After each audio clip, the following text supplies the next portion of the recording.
Hi everyone, this is Natalie with Eclectic Bakes, and today I'm going to show y'all how to make some fall pile of leaves cupcakes. So first you're going to need a cupcake and some nice fun fall colored frosting. So what I've done is I've taken my fall color frosting and just kind of put it randomly throughout this bag. That way each leaf is going to be a little bit different. And it's going to look a little bit more like actual real fall leaves. Now I've been doing a few test cupcakes before I shot this video, which is why it's so nice and stripy. But when you put it in, it'll just kind of be randomly throughout, and then it'll make each cupcake fun and unique. So I'm using tip 352. It's a pretty popular Wilton leaf tip.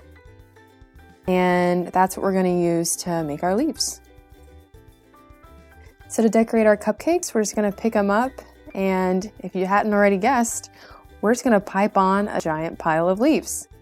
So as you can see, the different colors in the bag kind of give these leaves a nice fun stripy look. And if you flip the bag over, what you'll see is that the colors are different.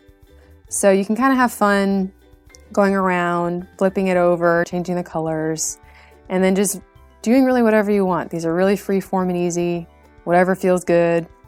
You can try different leaf tips if you want. This is just the one that I thought looked the best.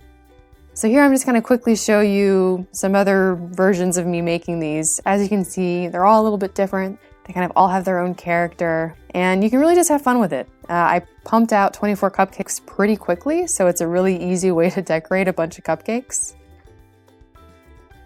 So there you go, some fun fall cupcakes. I really like how each one is a little bit different and unique, and you never really know what's going to happen. And I hope you guys give this a try. Please like this video and subscribe. I really appreciate you watching. Thanks so much.